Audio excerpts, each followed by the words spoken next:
하늘나라가 될 줄로 믿습니다. 참된 평강과 축복이 여러분과 함께할 줄로 믿습니다. 주신 말씀 가지고요, 어둠을 스스로 헤어나올 인생은 없습니다 라는 주제로 말씀 나누고자 합니다.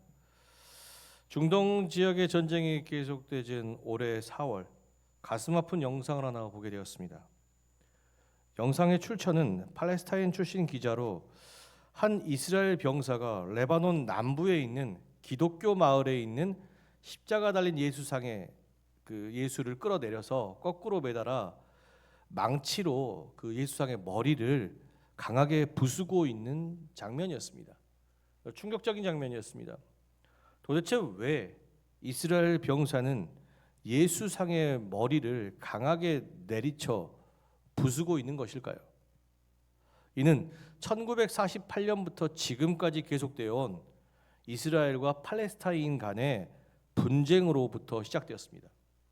오래된 분쟁으로 인해 이스라엘과 팔레스타인 양국 사이에 수많은 민간인 사상자들이 발생하게 되었습니다. 이 민간인 사상자들 중에는 양국의 가족, 자녀, 형제, 친구들이 있었습니다. 갑작스럽게 살아가는 이런 슬픔을 당한 양국의 사람들은요, 서로에 대한 분노가 극에 달했습니다. 그 결과 서로에 대한 보복 공격을 감행했고, 마침내 이스라엘 병사가 예수의 상의 머리를 무참히 내리치는 참극이 벌어지게 된 것입니다. 이 영상은 전 세계적으로 퍼졌습니다. 그리고 전 세계에 있는 기독교인들은 일제히 분노했습니다. 그리고 이스라엘의 압제와 폭력을 비난했고, 이 영상에 달린 어떤 댓글은 예수의 머리가 부서진 이 시대 가운데 교회는 왜 압제와 폭력에 맞서 싸우지 않는가라는 의문을 남겼습니다. 분노와 미움의 감정이 극에 달해 서로가 서로를 죽이려고 하는 시대 가운데 예수 그리스도는 계셨습니다. 그 역시 아무 죄 없이 십자가를 지고 골고다 언덕에 올라 로마 병사에게 찢기시고 그 병사의 망치질에 의해 십자가에 못 박히셨습니다.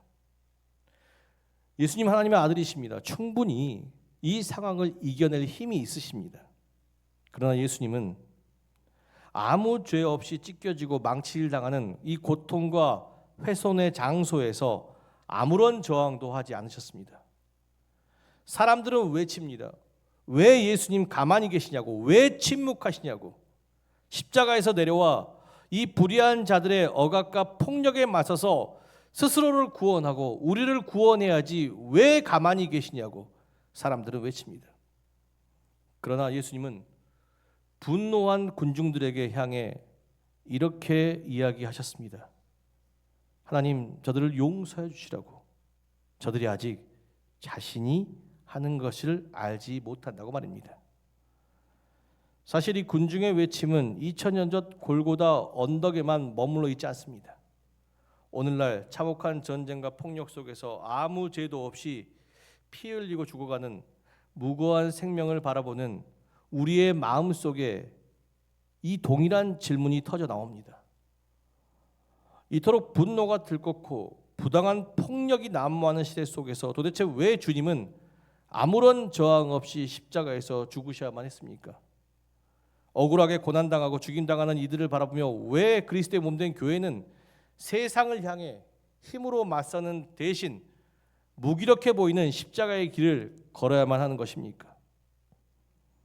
악한 시대 가운데 힘과 폭력을 통한 부당한 고난에 대해 저항하려고 하는 것은 우리 마음의 선을 사랑하는 마음이 있기 때문입니다. 그러나 예수님은 악한 시대에 아무 죄 없이 십자가를 지시고 로마 병사의 채찍을 맞고 그 망치를 통해 십자가에 못 박혀 죽으셨음에도 불구하고 침묵하셨습니다.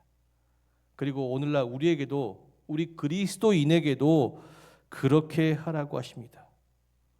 우리는 질문합니다. 왜 예수님은 악한 시대에 당하는 부단한 고난에 대해서 침묵하라고 말씀하고 계십니까? 오늘 말씀은 우리에게 그 명쾌한 해답을 주는 말씀입니다. 베드로전서에서 사도 베드로는 우리의 질문에 대해서 이렇게 답하고 있습니다. 베드로전서 2장 19절의 말씀 함께 보겠습니다. 부당하게 고난을 받아도 하나님을 생각함으로 슬픔을 참으면 이는 아름다우나. 베드로는 부당하게 고난받는 것을 참으라고 하지 않습니다. 부당하게 고난받는 것을 저항하는 것은 옳습니다. 뭘 참으라고 합니까? 부당하게 고난받을 때 느껴지는 슬픔을 참으라는 것입니다. 이 본문에서 슬픔이라는 단어를 헬라어 원어 성경으로 보니까 뭐라고 되어 있냐면 휘파스라는 단어가 쓰였습니다. 휘파스. 이 단어의 뜻은요, 단순히 우울한 감정 속에 눈물이 나온 슬픔이 아닙니다. 어떤 슬픔이냐면 극심한 육체적인 고통과 정신적인 고통에서 오는 괴로움의 눈물, 억울해서 흘리는 눈물, 그 울분이에요. 울분의 감정이에요. 억울해서 흘리는 눈물. 19절의 말씀을 정확하게 해석하면 부당하게 고난을 당해도 하나님을 생각함으로 울분을 참는 것이 아름답다고 이야기합니다. 부당하게 고난을 당할 때, 억울한 일이 있을 때 일어나는 울분을 참기란 어렵습니다. 목회자인 저 역시도 그렇습니다. 최근에 어떤 경험을 했냐면 새벽 기도를 참석하기 위해서 교회에 자전거를 타고 왔어요. 교회 오는 도중에 이 건널목이 있더라고요. 빨간 신호이길래 건널목에 잠시 멈췄습니다. 파란 신호가 올 때까지.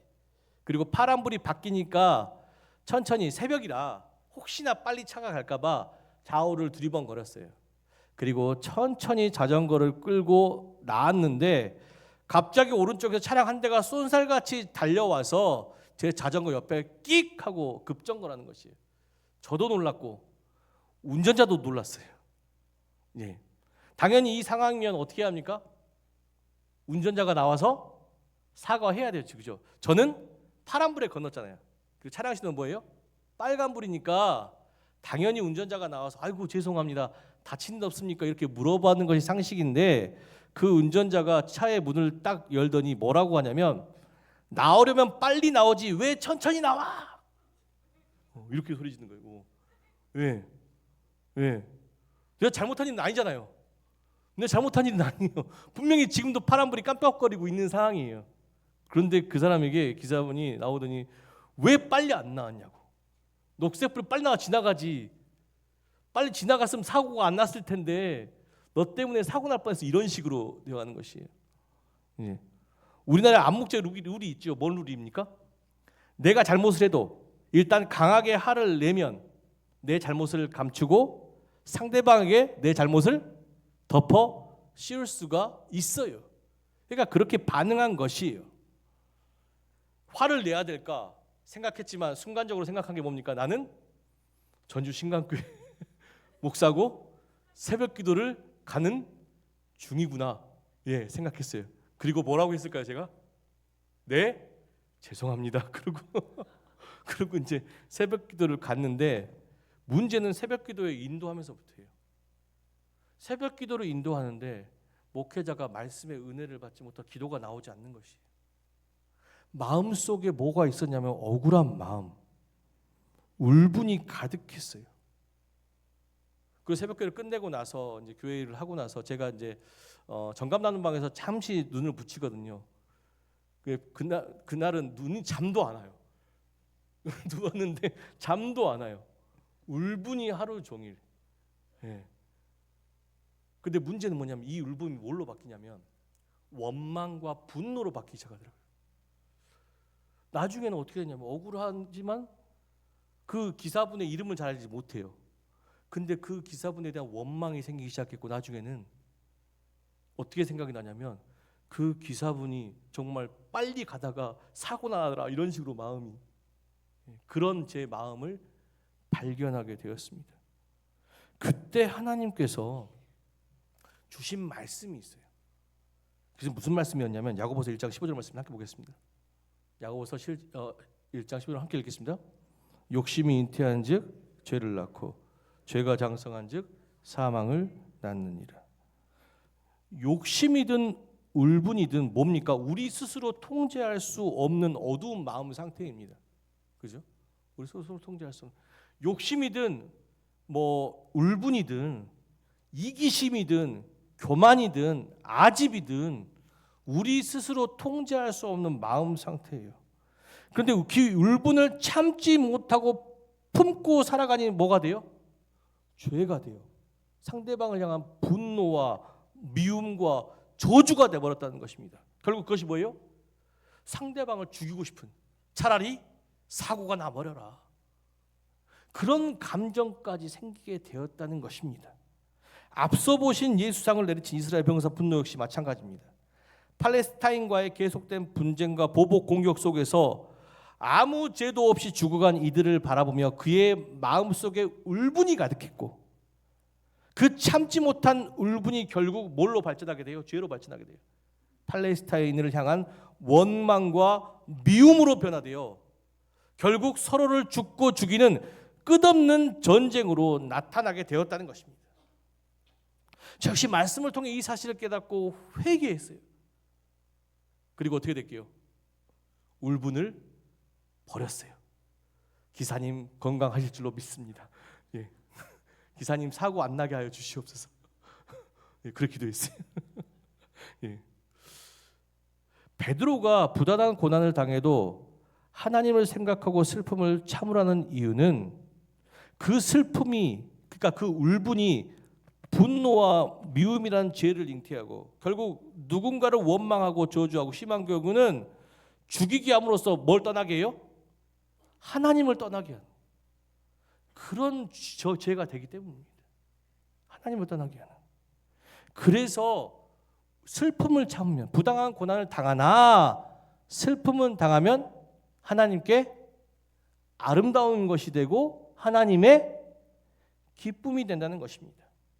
히브리서 3장 10절 말씀도요, 이와 동일한 이야기를 우리가 전해주고 있습니다. 히브리서 3장 10절 말씀 함께 보겠습니다. 형제들아, 너희는 삶과 너희 중에 누가 믿지 아니하는 악한 마음을 품고 살아계신 하나님께서 떨어질까 조심할 것이요. 악한 마음이 우리 안에 있는 정말 감당하지 못한, 컨트롤하지 못하는 울분과 욕망과 교만과 이기심, 이 악한 마음이 뭘 한다고요? 하나님과 자꾸 떨어지게 한다는 사실이에요. 하나님 자꾸 떨어지게 한다는 사실입니다. 그러니까 우리는 그것을 생각하며, 하나님을 생각하며 이 울분을 참아야 된다는 것입니다. 분노와 원망으로 우리 자신을 파괴하는 대신에 어떻게 합니까? 오늘 우리가 앞에 찬송했죠? 나 주님의 기쁨 되기 원하네. 그죠? 2절의 말씀 무엇입니까? 겸손히 내 마음 드립니다. 그리고 나의 마음을 깨끗게 하여 주사 주님의 길, 그죠? 가게 하소서. 2절이지 않습니까? 그죠? 주님의 기쁨이 되는 일이 무엇입니까? 겸손히 이 악한 마음을 드리는 것이. 그리고 주님의 길, 주님 내 마음 깨끗게 하셔서 주님의 길을 가게 하여 주시옵소서. 주님의 길은 무엇입니까? 십자가의 길인 줄로 믿습니다. 부당한 고난을 당했음에도 불구하고 묵묵하게 침략하며, 그죠? 부당한 고난을 악으로 저항하는 것이 아니에요. 분노로 저항하는 것이 아니라 사랑으로 저항하는 것이, 악을 선으로 저항하는 것입니다. 오늘 말씀에 있죠. 23절의 말씀에 욕을 당하시되 맞대어 욕하지 아니하시고, 고난을 당하시되 위협하지 아니하시고, 오직 공의로 심판하시는 이에게 부탁하시며. 내 상한 마음을 주님 앞에 드리는 것이, 내 울분을 주님 앞에 드리는 것입니다. 주님, 주님과 떨어지지 않기 위해서 내가 이 울분을 참아냅니다. 주님과 떨어지지 않기 위해서 내가 이 욕심을 참아내고, 주님과 떨어지지 않기 위해서 내 이기심을 참아내고, 내 교만을 참아냅니다. 이것이 우리의 신앙 고백이 되어 줄 믿습니다. 문제는요, 주님의 기쁨이 되기 위해 상한 마음을 내려놓는 것이 어렵습니다. 저도 그랬어요. 회개하고 기사님 잘 됐으면 좋겠습니다. 그런데 또 새벽에 건너먹고 가는 게 됐어요. 누가 생각날까요? 네, 그 기사가 또 생각나요. 그럼 뭐가 돼요? 속에서 막 울분이 치밀어 올라요. 또 하나 그랬고 또 만나면 어떻게 할까? 예, 진짜 그렇잖아요, 그죠? 내가 참는다고 해서 부당한 고난이 끝난 것은 아니에요. 부당한 세상이 끝난 것은 아니에요. 여전히 부당한 일을 당하고요. 끊임없이 공격당해요. 그때마다 어떻게 됩니까? 처음에는 참을 수 있어요. 그런데 결국 어떻게 돼요? 참지 못하고 이전 감정으로 돌아가게 됩니다. 왜 그렇습니까? 왜 우리는요, 하나님 사랑하는 마음, 그러니까 하나님께 나 주님의 기쁨 되기 위해서 울분을 참아냈는데 왜 다시 이전으로 돌아갈까요? 그것은 우리가 아무리 참아도요, 우리의 심령이 여전히 어둡기 때문입니다. 그 누구도 스스로 안에 있는 울분과 욕심, 이기심, 아직 교만이라는 어둠에서 헤어나올 수 있는 이가 없다라는 사실이에요. 생각나면 또 화나고 생각나면 또 화나고. 그러니까 하나님 그리스도인이니까 내가 내려놔야 되는데 그게 기쁨 되는 거 알고 있는데 볼 때마다 화가 납니다. 예. 예. 남편을 원망하시거나 부인을 원망하시면 잘 들으십시오. 볼 때마다 화가 나는 남편분이 계시다면 주를 위해 용서해 주십시오. 농담입니다. 우리 어떻게 해야 합니까? 주를 위해 이 악한 감정을 내려놓아야 돼요. 분노를 내려놓고 이기심을 내려놓고 교만을 내려놓아야 하는데 내 감정인데 내 마음인데 내가 어떻게 할 수가 없다라는 사실이에요. 다시 올라와요. 다시 올라. 어떻게 해야 이 고난에서 우리가 이 어두운 마음에서 우리가 해방될 수 있습니까? 이 고민을 하던 찰나 저는 어디서 해답을 발견했냐면요, 미국 리디머 교회 담임 목사였던 팀 켈러 목사님의 책 예수에서 이 해답을 발견하게 되었습니다. 이 책에서 팀 켈러 목사님은 어두운 우리 감정에서 헤어나올 수 있는 방법을 이렇게 제시하고 있습니다. 책의 내용을 그대로 전달해 드립니다. 성경은 어둠의 세력에 무관심하지 말고 오직 저항하라고 가르치지만, 그렇다면 그 세력을 우리 힘으로 이길 수 있다는 환상을 부추기지는 않는다. 기독교는 우리가 최대한 애쓰면 문제가 해결될 수 있다는 낙관론에 동의하지 않습니다. 물론 미래의 디스토피아만 내다보는 비관론에도 동의하지 않습니다. 기독교의 메시지는 문제가 아주 심각해서 우리가 스스로 치유나 구원을 이룰 수 없다고 가르칩니다. 세상은 심히 어둡지만 그럼에도 불구하고 우리에게는 희망이 있습니다. 이사야서 9장 2절의 말씀입니다. 함께 보겠습니다. 함께 읽겠습니다. 흥함에 행하던 백성이 큰 빛을 보고 사망의 그늘진 땅에 거주하던 자에게 빛이 비치도다. 보시다시피 세상에서 빛이 솟았다고 하지 않고 세상에 빛이 비친다고 했습니다. 그 빛은 우리 안이 아니라 바깥에서부터 왔습니다. 이 세상 바깥에 빛이 있으며 예수께서 우리를 구원하시고자 그 빛을 가지고 오셨습니다. 아니, 좀 확실히 말하면 그분이 바로 빛이십니다. 사랑하는 성도 여러분, 어둠은 우리 스스로 이겨낼 수 없습니다. 팀 켈러 목사님이 말씀하신 것처럼요, 어둠의 세력은 우리 힘으로 이겨낼 수 없는 것입니다. 그렇다면 우리는 이 어둠을 어떻게 이겨낼 수 있는 것입니까? 그것은 이사야서 9장 2절의 말씀처럼 사망의 그늘진 땅에 거주하는 우리에게 큰 빛을 가지고 오신 예수 그리스도, 그 예수 그리스도가 내 마음에, 내 어두워진 마음에 찾아올 때 우리는 어둠을 이겨내고 빛의 자녀로 살아가게 됩니다. 그가 찾아오시는 분명합니다. 그 왜 찾아오십니까? 오늘 본문 25절의 말씀과 같이요, 예수 그리스도는요 어둠 가운데 길 잃고 방황하는 우리를 선한 길로 인도하시는 선한 목자이시기 때문입니다. 그분은 부당한 십자가의 고난 속에서도 죽기까지 하나님을 위해 울분을 참으셨어요. 악을 악으로 갚는 것이 아니라 뭐였습니까? 악을 선으로 갚기 위해 욕을 당하시되 맞대어 욕하지 않고, 고난을 당하시되 맞대어 위협하지 않고, 오직 공의로 하나님께 심판하신 이에게 맡기며, 그렇죠? 예. 악을 악으로 상대하는 것이 아니라, 그렇죠, 부당한 고난은 저항해야 돼요. 그러나 악으로 저항, 악한 마음으로 저항하는 것이 아니라 선한 마음으로 끝까지 저항하셨어요. 자신을 못 박는 자에게도 그의 죄를 용서해 주시옵소서 기도하며 또 사랑하였던 것이 예수의 마음이지 않습니까? 우리는 그 발자취를 따라가야 합니다. 베드로 사도도 얘기하고 있지 않습니까? 이를 위하여 너희가 베드로전서 2장 21절의 말씀입니다. 이를 위하여 너희가 부르심을 받았으니 그리스도도 너희를 위하여 고난을 받으사 너희에게 본을 끼쳐 그 자취를 따라오게 하려 하셨느니라. 우리는 그 발자취를 따라가야 합니다. 빛이신 선한 목자 예수 그리스도를 따라갈 때 우리는 그 어둠에서, 약한 마음에서 헤어나와 선한 마음으로 그들을 대하게 될 줄로 믿습니다.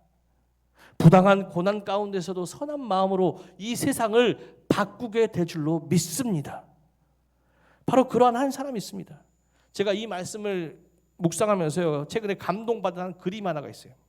이 그림입니다. 이 그림이에요. 이 그림은 이 가로에 있는 그 작가가 이 작가입니다. 미국의 화가 헨리 오사와 터너가 1903년에 그린 작품인 선한 목자라는 제목의 작품입니다. 헨리 오사와 터너는요, 인종차별이 극심한 미국 사회 속에서 태어났어요. 그의 아버지는 감리교의 목사였고 그의 어머니는 남부에서 북부로 몰래 탈출한 흑인 노예 출신의 여성입니다. 그의 이름에 있는 헨리 오사와 터너거든요. 이름이 헨리 오사와 터너인데, 오사와라는 이름이 좀 이상하잖아요, 그죠? 오사와라는 이름은 그의 부모가 자기 아들은 이 시대의 인종차별을 극복하고 당당하게 일어서는 어른이 되기를 원하는 마음에서 1856년 노예제도 반대운동이 일어났던 이 캔사스주에 있는 오사와 톰이라는 지역의 이름을 따서 오사와라는 이름을 중간에 넣었어요. 인종차별에도 불구하고 당당하게 살아가는 자녀가 되었으면 좋겠다. 그런데요, 그의 부모의 바램과는 달리 이 오사와 터너는요, 인종차별이 극심한 시대 속에서 흑인이기 때문에 백인들로부터 수많은 멸시와 천대, 차별을 받는 삶을 살게 되었습니다. 특히 그는 미술의 꿈을 가지고 미술가가 되었어요. 그런데 아무리 노력해도, 아무리 아름다운 작품을 내어도 그는 미국 사회 속에서 인정받지 못했습니다. 왜요? 이유는 단 하나, 흑인이기 때문에. 흑인이기 때문에 부당한 대우를 받아야 했고, 흑인이기 때문에 그의 작품은 미국 사회 속에서 인정받지 못한 작품이 되었습니다. 그래서 그는 미국 사회의 인종차별을 피해 프랑스로, 인종차별이 좀 덜한 프랑스로 가서 그곳에서 작품을 인정받게 됐습니다. 유럽 사회에서 인정을 받게 되었어요. 그 인정을 받았으니까 어떻게 돼요? 다시 미국으로 돌아왔어요. 미국으로 돌아와서 작품전을 열었지요. 그런데 여전히 미국 사회는 인종차별이 심했습니다. 아무리 유명한 작가여도 흑인이기 때문에 그가 작품전을 열었는데 단 한 사람도 오지 않았습니다. 그림은 단 한 점도 팔리지 않았습니다. 그렇게 그는 프랑스와 미국을 여러 번 왔다 갔다 했어요. 그 여전히 미국 사회에서 인정받지 못했습니다. 오타와 터너라는 이 화가가 겪었던 삶은 베드로전서에서 말한 부당한 고난 자체였습니다. 세상의 방식대로라면 그는 미국 사회에 분노하며 맞대어 욕하며 자신의 억울함을 표출해야 되겠죠. 그런데 놀라운 사실은요, 헨리 오사와 터너는 절대 미국 사회를 원망하거나 분노하지 않았어요. 오히려 자신이 태어난 미국을 사랑했습니다. 그가 그럴 수 있었던 것은 어릴 적 감리교의 목회자인 아버지로부터 복음을 알았고 복음을 배웠기 때문입니다. 그는 억울한 고난에도 울분으로 분노하며 하나님을 떠나는 것을 싫어했습니다. 하나님이 기뻐하시기 위해 그 울분을 참으며 분노하는 대신 붓을 들어 바로 이 선한 목자라는 그림을 그리게 된 것입니다.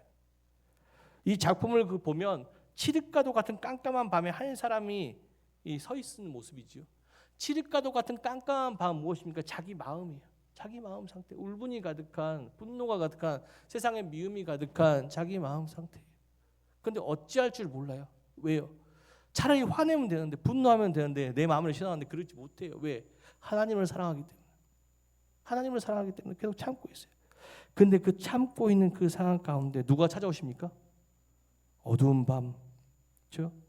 길을 잃고 방황하는 한 마리 어린 양을 찾기 위해 선한 목자는 그 캄캄한 밤을 지나고 계셨다는 것입니다. 터너는 이 그림을 통해서 어두운 시대 속에 부단한 고난을 당해도 슬픔을 참고 예수의 길을 걷는 자신의 신앙을 고백한 것입니다.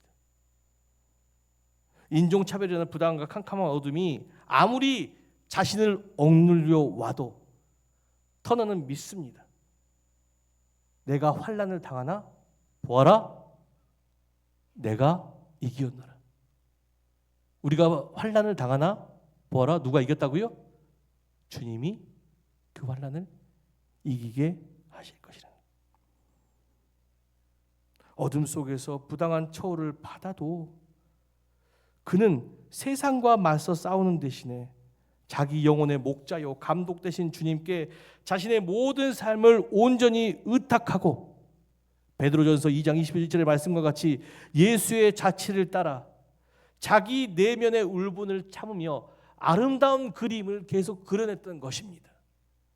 그 결과 그의 내면은 세상의 어둠에 잠시되지 않았고 수많은 아름다운 작품을 남기게 되었으며, 훗날 그는 미국에서 인정받는 화가, 또한 전 세계에서 인정받으며 많은 이들에게 깊은 영적 울림을 선사하는 빛의 화가가 되었다는 것입니다. 사랑하는 성도 여러분, 어둠은 결코 어둠으로 몰아낼 수 없습니다. 폭력의 폭력으로, 억울함의 분노로 맞선다면 우리는 결국 세상이 만들어 놓은 캄캄한 어둠 속에 영원히 갇히고 말 것입니다. 우리 스스로 이 힘과 분노를 이겨낼 수 없습니다. 우리 스스로 우리 안에 어둠을 이겨낼 수 없습니다. 그렇기 때문에 베드로 사도는 우리에게 권면합니다. 부당한 고난과 억울한 일을 마주할 때 내 안에 울분을 십자가 앞에 내려놓고, 그리고 공의로 심판하시는 하나님께 내 모든 마음을 내려놓고 참으라고. 그리고 칠흑과 같이 어두워진 우리의 마음을 해치고 찾아오신 선한 목자 예수 그리스도를 깊이 바라보며 그의 발자취를 따르라고. 욕을 당하시되 욕하지 아니하고, 고난을 당하시되 위협하지 아니하고, 오직 공의로 심판하시는 이에게 맡기는 그 주님의 발자취를 따를 때 우리는 악을 악으로 갚는 세상 사람이 아니라, 그럼으로써 하나님을 떠나게 되는 세상 사람이 아니라 악을 선으로 갚아가는 하나님이 기뻐하시는 하나님의 아름다운 자녀가 될 줄로 믿습니다. 여러분 믿으십시오. 하나님을 위해 울분을 참고 욕망을 참고 이기심을 참고 교만을 참는 자에게 반드시 선한 목자 주님이 찾아가실 줄로 믿습니다. 그리고 깨어나올 수 없는, 우리 스스로는 헤쳐나올 수 없는 어둠에서 빛과 생명과 소망의 길로 인도하여 주실 줄로 믿습니다.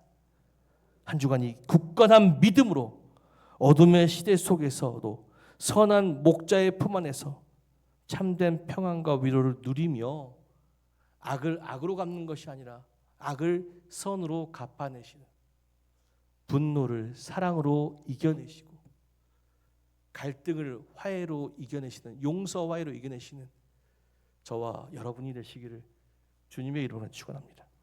기도하겠습니다. 어두운 우리 심령 가운데 빛으로 오신 주님, 세상은 악을 악으로, 분노를 분노로 갚으라 소리치지만 우리는 묵묵히 선한 목자의 발자취를 따르는 치열한 믿음의 길을 걸을 것입니다. 베드로의 사도의 가르침대로 부당한 고난 속에서도 하나님을 생각하고 울분을 참으며 우리의 내면이 세상의 어둠에 잠식되지 않고 도리어 십자가의 사랑으로 우리의 믿음을 녹이며 선한 목자이신 예수와 함께 세상을 밝히는 빛의 자녀로서의 삶을 살게 하여 주시옵소서.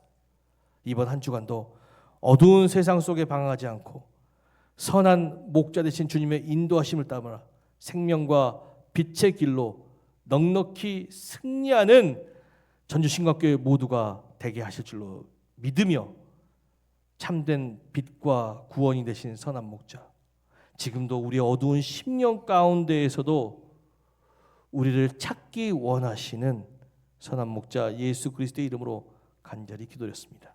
아멘.